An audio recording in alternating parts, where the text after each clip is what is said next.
Our Europe correspondent Philip Williams joins us now from the scene in London.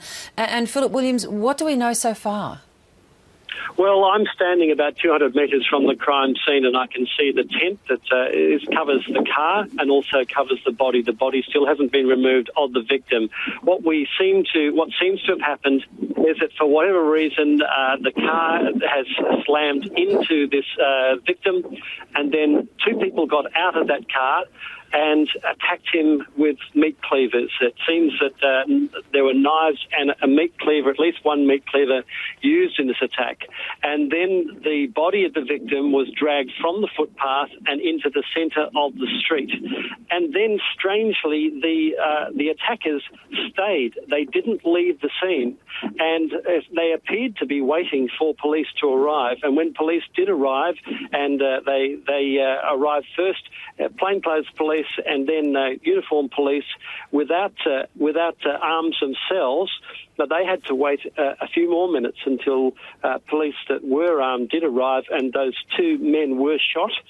One of them is in a serious condition. He was airlifted by helicopter, which landed on the road to hospital. The other one is in another local hospital in not such a serious condition. They are under armed guard at the moment.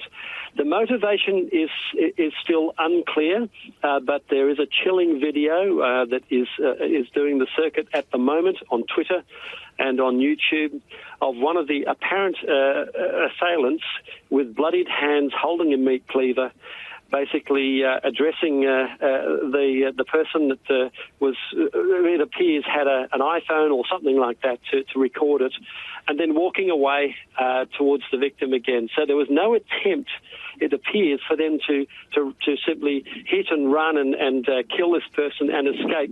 It does appear that they made a very deliberate decision to make a stand and stay. Indeed, and that vision that you mentioned that we're unable to show today because of a rights issue, the man or the suspect gives a speech to the camera, if you like, saying things like, "We swear by Almighty Allah, we will never stop fighting you. The only reason we have done this is because Muslims are dying every day. This British soldier is an eye for an eye, a tooth for a tooth," and on the rant went. But as you say, no attempt to hide, to disguise themselves or to flee the scene. No, and was it a calculated event? I mean, clearly they had weapons in the car. Was it that this poor unfortunate person, who it appears was a soldier, and there are barracks just 200 metres from where he was run down and then literally butchered? He had a T-shirt apparently called Help for Heroes. That's easily identified as a charity that's for wounded soldiers, wounded, of course, in Afghanistan or Iraq. And if you were a jihadist or a terrorist with that sort of bent, that would be the sort of person you might be tempted to have a go at. So it may just be that in supporting a charity that may have sealed that poor person's fate.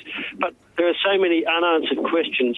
They are both alive, so assume as long as they survive, they'll be able to be questioned and provide those answers eventually.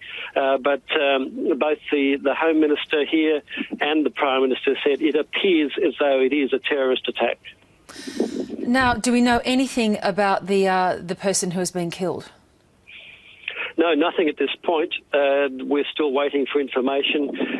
The Ministry of Defence hasn't even confirmed that it is a soldier yet, but it's strongly suspected that that person is, and probably related to those barracks, as I say, just a short distance away, but we'll have to wait and find out.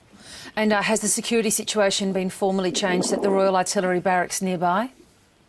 Yes, and in fact, they had an emergency meeting of COBRA, which is the emergency situation room, effectively, for the British government, and they have come out and said that they've increased security around military bases around the country, and particularly around this particular area at the moment. At the moment, there's a police cordon where being kept back about 200 metres, and there is quite a heavy police presence. There's also a fear of a backlash.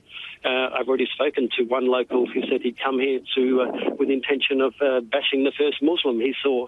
So there is a worry that particularly extremist groups might take advantage of this and try and whip up anti-Muslim feeling. Where we stand, there are flowers sitting, just one bunch of flowers sitting on the corner, and that was they were laid by a Muslim man who said he feared that he may now be a target because of this. The old issue now of homegrown versus imported terrorism, of course, raises its head in this issue as well, because I've seen that footage, as you have this morning, Philip, and I guess I'd describe the man as having this is my surmise, but a London African accent. Yes, that sounded like that to me. Sounded like a South London accent to me, but we don't have enough information about these people, their motivation, beyond that very chilling video, and we really we can't make too many assumptions at this stage. But what we can say is that this part of London is in deep shock. It was in broad daylight. It was 2:20 in the afternoon. Schools were about to come out. In fact, one school had to basically lock down and keep all of their children hidden in classrooms until it was safe to come out. Because for quite a while, for about 20 minutes, we believe, these two men were basically walking around the streets, talking, parading around, asking to be photographed, not objecting to photographs, in fact, almost demanding to be heard. They clearly had a message. They wanted it out there, and they wanted to stay and stand, and must have known that there was a grave risk of them being shot by the police, which is exactly what's happened.